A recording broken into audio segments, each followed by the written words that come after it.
யோவான் எழுதின சுவிசேஷ புத்தகம் 11ஆம் அதிகாரம் 40வது வசனத்தை நாம் வாசிக்கலாம். யோவான் 11ஆம் அதிகாரம் 40வது வசனம் இப்படியாய் சொல்லுகிறது. இயேசு அவனை நோக்கி, நீ விசுவாசித்தால் தேவனுடைய மகிமை காண்பாய் என்று நான் உனக்கு சொல்லவில்லையா என்று ஆண்டவர் கேட்டார். நீ விசுவாசித்தால் தேவனுடைய மகிமையை காண்பாய். அப்படின்னா 6வது மாதம் ஆண்டவர் சொல்றார், நீங்க விசுவாசித்தா தேவனுடைய மகிமையை கட்டாயம் காண்பீர்கள். விசுவாசம் எவ்வளவு பெரிய அற்புதங்களையும் செய்கிறதா இருக்கும். விசுவாசம் இல்லாமல் போனாதான் அற்புதங்கள் நடைபெறுவது கூடாத காரியமா இருக்கும். ஆனா நீங்க விசுவாசித்தீங்கன்னா இதெல்லாம் நடக்கும் ஆண்டவரே சொல்றார். இந்த மகளுடைய வாழ்க்கையில இது உங்களுக்கு தெரிந்த ஒரு சம்பவம் தான். இருந்தாலும் ஆண்டவர் சொல்ற வார்த்தை இந்த மகள் கேட்கல. சில நேரத்தில் நம்ம கூட அப்படிதான், ஆண்டவர் சொல்ற வார்த்தையை நம்ம கேட்க மாட்டோம். அதெல்லாம் கிடையாது, எனக்கு சித்தமான வார்த்தை வந்தாதான் அப்படின்னு சொல்லுவோம் இல்லையா. ஆண்டவர் சொல்றார், உயிர்த்தெழுந்திருப்பா அப்படின்னா, ஆண்டவரே தெரியும் ஆண்டவரே, கடைசி நாளில் அப்படி நடக்கும் என்று நான் விசுவாசிக்கிறேன் ஆண்டவரே, இப்படி எல்லாம் சொல்லுவார். ஆனா ஆண்டவர் ஆணித்தரமாய் ஒரு காரியத்தை சொன்னார், நீ விசுவாசித்தால் தேவனுடைய மகிமையை காண்பார். நீ நம்பினா தேவனுடைய மகிமை, தேவனுடைய அற்புதம், ஆங்கிலத்தில் சொல்வார் மிராக்கிள் அப்படின்னு சொல்றார். அப்போ நீ விசுவாசித்தா இது நடக்கும். நீ விசுவாசிக்கல அப்படின்னா நடக்காது. நீ நம்பலன்னா நடக்காது. நீ நம்பினா கண்டிப்பாக நடக்கும் என்று ஆண்டவர் சொல்லுகிறார். இந்த காலவழியில் வந்திருக்கிற நம்முடைய வாழ்க்கையில நிச்சயமாக ஆண்டவர் சொல்றார், நம்புங்க, விசுவாசிங்க, தேவனுடைய அற்புதம் உங்களுடைய இல்லத்துல நடக்கும். அல்லேலூயா. ஆனா நம்ம காலையில ஏதோ வந்தோம், கடமைக்கு வந்திருக்கிறோம், ஆமா இது வந்து போறேன், கத்தனா செஞ்சா செய்யணும் அப்படியெல்லாம் இல்லை. நீங்க முழு விசுவாசமாய் நம்பினால் கண்டிப்பாக தேவன் உதவி செய்ய வல்லவராய் நல்லவராய் இருக்கிறார். அதெல்லாம் இங்கே சொல்றார். ஆண்டவருடைய வார்த்தை இப்படியாக சொல்லுகிறார், நீ தேவனை விசுவாசி, தேவன் மகிமையை காண்பாய் என்று அதிசயம் அற்புதங்களையும் ஆண்டவர் செய்வார். இதுக்கு அடிப்படை ஒன்று இருக்கிற மார்க்கு 9ஆம் அதிகாரம் 23வது வசனம். இதான் அடிப்படை. விசுவாசம்னா இந்த அடிப்படை ரொம்ப அவசியம். மார்க்கு 9ஆம் அதிகாரம் 23வது வசனம். நோக்கி, நீ விசுவாசிக்க கூடுமானால் ஆகும். விசுவாசிக்கிறவனுக்கு எல்லாமே என்ன செய்யும்? விசுவாசித்தா ஆகும். விசுவாசிக்கிறவனுக்கு எல்லாமே கூடுன்னு ஆண்டவர் சொல்றார். விசுவாசித்தா இங்க கூட ஒரு சமூகம் இருக்கு. நீ விசுவாசிக்கிறியா? ஆகும். விசுவாசிக்கிறவனுக்கு 1 ஆகும் 2 ஆகும் சொல்லல. ஆண்டவர் அந்த வார்த்தை என்ன சொல்றாருங்க? விசுவாசிக்கிறவனுக்கு எல்லாமே என்ன செய்யுங்க? 1 அல்ல 2 அல்ல. விசுவாசித்தா உலகத்தில் இருக்கிற அத்தனை ஆசீர்வாதங்களையும் நீ சுதந்திரித்துக் கொள்வதற்கு ஆண்டவர் உதவி செய்கிறார். 1 2 பட்டியல் எல்லாம் போடல. நீ விசுவாசித்தா எல்லாமே கூடுமா.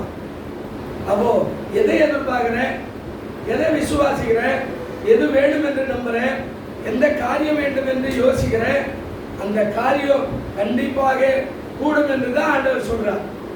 அப்போ நாம என்ன விசுவாசிக்கிறோம், எதை நம்பிக்கையோடு இருக்கிறோம், இந்த மாதிரி இதெல்லாம் வேணும் என்று நம்புகிறோம். நீங்க விசுவாசிங்க, கண்டிப்பாக ஆண்டவர் செய்ய வல்லவராய் நல்லவராய் இருக்கிறார். அல்லேலூயா. ஆனா இதற்கு அர்த்தம் மேல சொல்றார், இயேசுவை நோக்கி நீ விசுவாசி கூடுமானால் நீ விசுவாசி. அதான் இங்க ஆண்டவர் சொல்றார். 3 காரியம் சொல்லிட்டு போறேன் இந்த காலங்களில். மத்தேயு சுவிசேஷம் 9ஆம் அதிகாரம், மத்தேயு 9ஆம் அதிகாரம் 29வது வசனத்தை கொஞ்சம் நாம் தெரிந்து கொள்ளலாமே. மத்தேயு 9:29வது வசனம் வாசிப்போம்.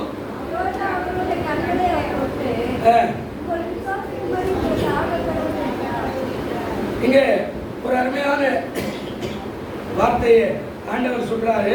என்ன சொல்ற? மறுபடியும் வாசிக்கல அந்த வார்த்தையை.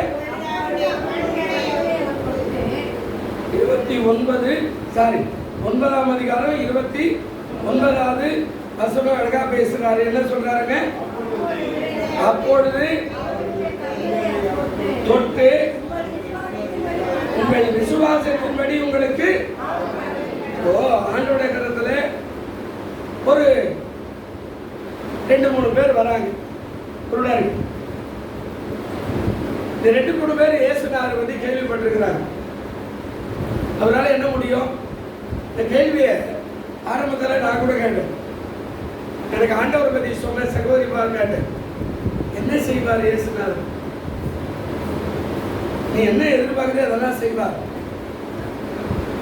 எனக்கு இந்த ஆபரேஷன் வந்து விடுதலை தருவாரா? கட்டாயம் தருவார். எப்படிங்க? இந்த டாக்டர் நம்பிக்கை இல்லைன்னு சொல்லிட்டு போறாரு, பார்க்கலான்றாரு, டெய்லி வராரு, நான் பெட்டில் வந்த உடனே சிரிக்கிறாரு, ஏன்னா நீண்ட காலமாக படுத்திருக்கிறேன், நர்ஸுகிட்ட பேசுறாரு ஆங்கிலத்தில், போகும்போது சொல்றாரு பார்க்கலாம் அப்படின்ட்டு போறாரு. எதுவுமே புரிஞ்சதுமா சொல்ல மாட்டேன்றாரு. நீங்க இயேசு நல்லவர்ன்றீங்களே, இயேசு அற்புதமானவர்ன்றீங்களே, இயேசுவால செய்யக்கூடாத ஒன்று இல்லைன்னு சொல்றீங்களே, இப்போ ஆண்டவர் இதை செய்வாரா? இப்போ இந்த குருடர்களை தான் கேட்டுக்கிட்டு வராங்க. 27வது வசனம் சொல்றார், ஏசாவுட விட்டு போகலே 2 குருடர்கள் அவர் பின்னே சென்று தாவீதின் குமாரன் எங்களுக்கு என்ன செய்யுங்க, இறங்கோ. இப்போ எல்லாரும் கேட்டிருப்பாங்க, இயேசுவால முடியுமா, இயேசுவால முடியுமா, இயேசுவால முடியுமா? நாம கூட சில நேரத்தில் அப்படிதான் கேட்கணும். நான் கூட அப்படிதான் கேட்டேன். அவங்க ஆணித்தரமா லைவ்ல வச்சுட்டு சொல்லிட்டு போனாங்க, இந்த புதிய ஏற்பாடை வச்சுக்க, நீ வாசிக்க, இயேசு எல்லாமே செய்வான். இல்லையாக அவங்க சொன்ன வார்த்தையை நம்பிடு. எங்க ஆண்டவர் கேட்கிறார், முடியுமா? முடியும். அவர் கூப்பிடுறார், கிட்ட வாங்குறார், கிட்ட வந்து அவங்களுக்கு என்ன செய்யணும் அந்த வார்த்தை அழகா சொல்றார். இந்த வார்த்தை 28ல அழகா பேசுறார். என்ன சொல்றாருங்க? அவர் வீட்டுக்கு வந்த பின் அந்த குருடர் இடத்துல வந்தார்கள். நல்லா கேட்கிறாரு பாருங்க. இயேசு உங்களை பார்த்து கேட்கிறார், நான் உங்களுக்கு என்ன செய்யணும்? நிறைய பேருக்கு ஏதாவது செய்யுங்க அப்படின்றமே தவிர இன்னது தேவை என்பதே ஆணித்தரமா நாங்க பேசுறது. அவர் கேட்கிறார், நான் உனக்கு கேட்டாரு. 28 என்ன சொல்றாரு? வீட்டுக்கு வந்த பின்பு அந்த குருடர் இடத்துல வந்தார்கள். இயேசு அவர்களை நோக்கி, இதை செய்ய எனக்கு வல்லமை உண்டு என்று நீ நம்புறியா? அல்லேலூயா. நாம என்ன பண்றோம்? செல்லத்துல பார்க்கலாம், ஏதாவது நடந்தா பார்ப்போம், ஏதாவது ஆனா பார்ப்போம். இப்ப அவரே கேட்கிறாரு, எனக்கு பவர் இருக்கிறதுன்னு நீ நம்புறியா? அவங்க என்ன சொன்னாங்க? அதற்கு அவர்கள் ஆம் விசுவாசிக்கிறோம் ஆண்டவரே. இந்த வார்த்தை தான் ரொம்ப அவசியம். அதுக்கப்புறம் தான் 29 சொல்றார், அவருடைய கண்களை அவர் தொட்டு உங்கள் விசுவாசத்தின்படி உங்களுக்கு என்ன செய்வது? நீ நம்பலேன்னா இந்த வாழ்க்கை ஆசீர்வாதமாய் மாறும். அந்த குரல்ல அவர் கூப்பிட்டார். நீதிமொழிகள் 6ஆம் அதிகாரம், நீதிமொழிகள் 15ஆம் அதிகாரம் 3வது வசனம் கொஞ்சம் ஒரு வார்த்தை வாசி பாருங்க. நீதிமொழிகள் 15ஆம் அதிகாரம் 3வது வசனம் என்னங்க? கர்த்தருடைய கண்கள் எவ்விடத்திலும் இருந்து யார? நல்லோரையும் 2 பேரையுமே பாக்குதா? அப்போ நீங்க நினைக்கிறீங்க கர்த்தர் என்ன விட்டுட்டாருங்க, அவர் கண் இல்லைங்க, அவருக்கு புக்கு இல்லைங்க, அவர் என்னை பத்தி எல்லாம் கவலைப்படுறது இல்லைங்க, 4 வருஷ கணக்கா போறேங்க. ஆண்டவர் சொல்றார், கர்த்தரின் கண்கள் எவ்விடத்திலும் இருந்து நல்லோரையும் தீயோரையும் பிரியமானவர்களே, நம்ம அன்றாட பார்க்கிறார், இந்த செய்கையை பார்க்கிறார், நம்ம நடக்கையை பார்க்கிறார், நம்முடைய வார்த்தையை பார்க்கிறார், நம்முடைய விசுவாசத்தை பார்க்கிறார், நம்முடைய எண்ணங்களை பார்க்கிறார், நம்ம யோசிக்கிற யோசனை பார்க்கிறார், நம்ம அவிசுவாசத்தையும் பார்க்கிறார். ஆனா அவங்ககிட்ட சொன்னார், எனக்கு பவர் இருக்குதா? அவங்க சொன்னாங்க, இருக்குது ஆண்டவரே, எங்களை சுகமாக்க உங்களால முடியும். அந்த வார்த்தையின்படி தான் சொன்னாரு, உங்கள் விசுவாசத்தின்படி உங்களுக்கு ஆகட்டும். ஓ, அப்போ நம்ம அன்றாட பார்க்கிறவர் இந்த மாதம் சொல்றாரு, நீ விசுவாசித்தால் தேவனுடைய மகிமையை காண்பாய். நீங்க விசுவாசிங்க, தேவனுடைய மகிமை கட்டாயம் என்ன செய்வீங்க, பார்ப்பீங்க. ரெண்டாவது பாருங்க, அதே மத்தேயு 15ஆம் அதிகாரம்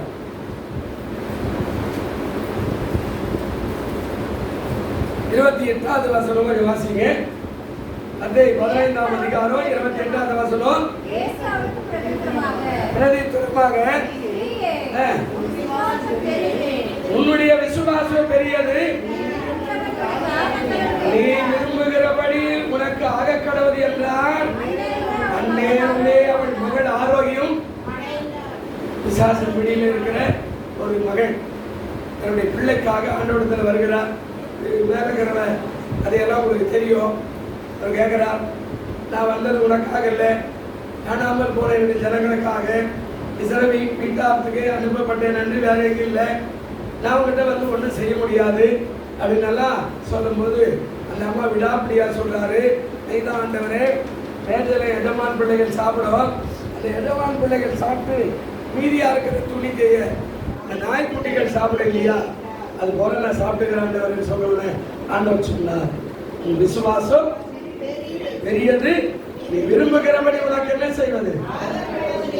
நீங்க ஒரு நாள் வரீங்க, 2 நாள் வரீங்க, 3 நாள் வரீங்க, அதுக்கப்புறம் இயேசுநாதர் பக்கமே திரும்பியே பார்க்க மாட்டேன்றீங்க. ஒரு தம்பி சொன்னார், ஏன்னா சர்ச்சையே வர மாட்டேன்றேன், சர்ச்சைக்கு வந்தா எனக்கு கல்யாணம் ஆகும்னு நினைச்சேன், சர்ச்சைக்கு வந்தா கல்யாணமே ஆக மாட்டேங்குது, அதனால நான் நின்று போயிட்டேன். ஒரே நாளில் கல்யாணம் வந்துருமா? போராடும் போதுதான் வெற்றி. வேதம் சொல்லுகிறது, பலவந்தம் பண்ணுகிறவன் பரலோக ராஜ்யத்தை சுதந்திரிக்கிறார் என்று சொன்னார். உன்னை பார்க்கிறாரு, மனதை பார்க்கிறாரு, உள்ளத்தை பார்க்கிறாரு. இவனால கொடுக்கிற ஆசீர்வாதத்தை தக்க வைக்க முடியுமா? இந்த மகளால கொடுக்கிற நன்மைகளை பற்றி கொண்டிருக்க முடியுமா? ஒரே நாள்ல வந்து ஒரே நாள்ல ஓடுறவன பைபிள்ல கூட ஆண்டவர் எடுக்கவே இல்லை. போராடுகிறவர் தான் ஆண்டவர் தூக்கினார். தாவீதுடைய அண்ணன் தம்பிகள் ஏற்கனவே ராணுவத்தில் இருக்கிறார்கள். ஆனா தாவீதை தவிர அவர் யாருமே கூப்பிடல. கிறிஸ்து மேல வைராகியம், தெய்வத்தின் மேல வைராகியம், செய்கிற காரியத்துல உத்தமம், உண்மையும் சுத்தமாய் செய்கிறவன் யார் அப்படின்றத பார்த்து தான் தாவீதை கூப்பிட்டார். ஆண்டவர் சொல்றார், விசுவாசம் பெரியது, நீ விரும்புகிறபடி உனக்கு ஆக கடவுள். அந்நேரம் முதல் அந்த மகனுடைய பிள்ளை விடுதலையாகி சுகமாகி விட்டார். நம்ம விசுவாசம் எப்படி இருக்கிறது? சங்கீதம் 145 சங்கீதம் 10வது வசனம் கொஞ்சம் வாசிங்க. சங்கீதம் 145 10வது. கர்த்தாவே,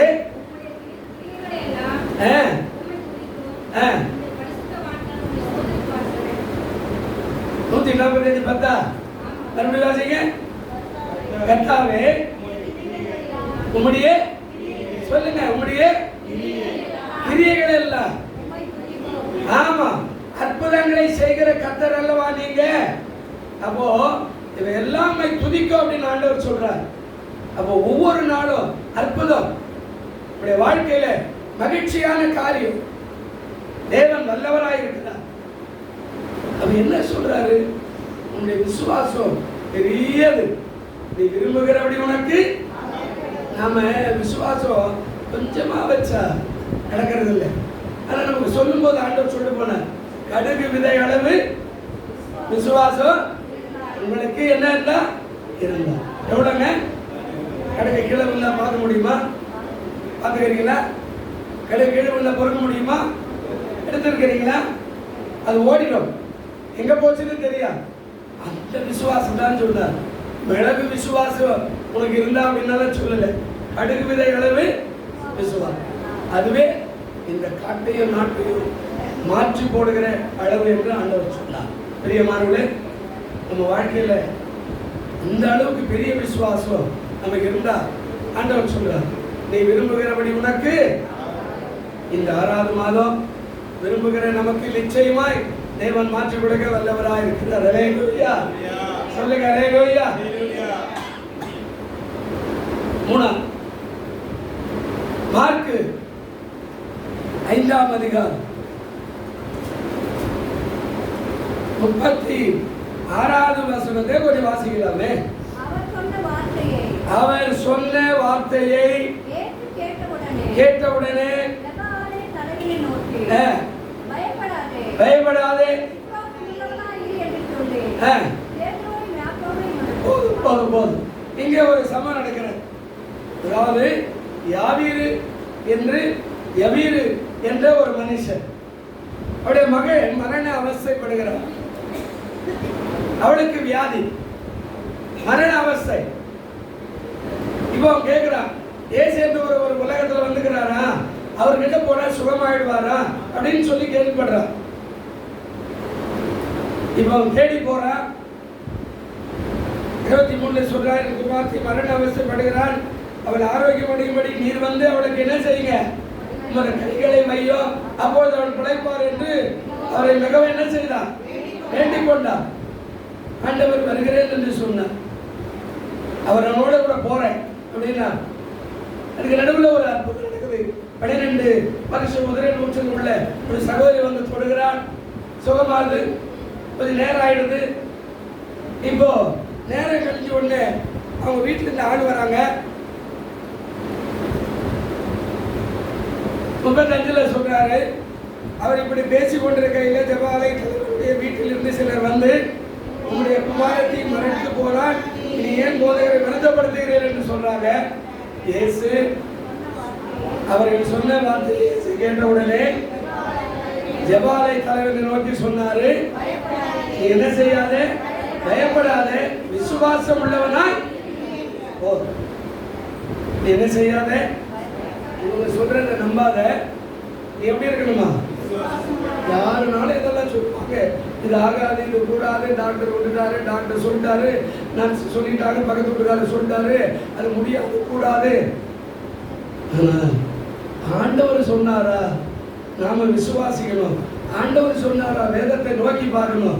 ஆண்டவர் சொன்னாரா, அவருடைய ராஜ்யத்தை நோக்கி பார்க்கணும். அவர் சொன்னா நடக்கும்.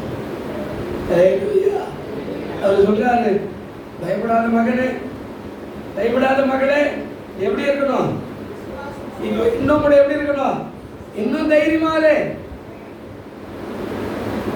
ரோமர் 4ஆம் அதிகாரம்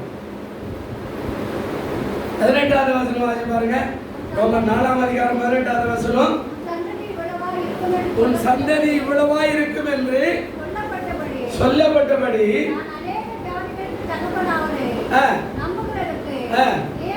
ஏதுமில்லாது இருந்தோ அதை நம்பிக்கையோடு விசுவாசித்தான். அல்லேலூயா. டாக்டர் சொல்லலாம், சொந்த பந்தங்கள் சொல்லலாம், ஆனா இயேசு பயப்படாத மகளே, நான் கூட இருக்கிறேன்னா, நம்புவதற்கு ஏதுமில்லாம இருந்தாலும் அவன் சொல்றாரு, அதை நம்பிக்கையோடு கூட என்ன பண்ணா விசுவாசி. நம்புவதற்கு ஏது இல்லை. 100 வயசு தான் தங்க பிள்ளை பிறக்காது, நம்புவதற்கு ஏது இல்லை. நான் சொல்றார், பிறக்கும், உனக்கு நடக்கும், உனக்கு ஆகும், உனக்கு கூடும், உனக்கு செய்வேன், உன்னை உயர்த்துவேன், உன்னை வாழ வைப்பேன், உன் வாழ்க்கை ஆசீர்வாதமாய் மாறும். தேவன் சொன்னார்னா அது நடக்கும். அதனால்தான் ஆண்டவர் சொல்றார், நீ விசுவாசித்தால் தேவனுடைய மகிமையை காண்பார். அப்போ ஒரு சம்பவம், பார்வை இருந்தார்கள். 2வது சம்பவம், விடுதலை பெற்றார்கள். 3வது சம்பவம், உயிர் பெற்றார்கள். அல்லேலூயா. அப்போ வாழ்க்கையில் இந்த மாதம் எதுவாக இருந்தாலும் இந்த விசுவாசிதா தேவனுடைய மகிமை காண நிச்சயமாய் உங்களை உதவி செய்ய அவர் வல்லவராய் நல்லவராய் இருக்கிறார். உங்களை மூடுவோம். நல்ல பிதாவே, இந்த செய்தியை பார்த்து கொண்டிருக்கிற கேட்டுக்கொண்டிருக்கிற மக்களுக்கு சோதரம் இந்த அன்பு கருதலோ கொடுக்கிறோம். விசுவாசித்தால் தேவனுடைய மகிமை காண்பாய் என்று சொன்ன வார்த்தையின்படி எல்லாரும் விசுவாசித்து நன்மை பெற்றுக்கொள்ள கிருபை செய்யும்படியாய் ஜெபிக்கிறோம். விடுதலைதான், சுகந்தான், உயிர் பெறட்டும். ஆண்டவருடைய நாமத்தை மகிமைப்படும். இயேசுவின் நாமத்தில் வேண்டிக் கொள்கிறோம் நல்ல பிதாவே.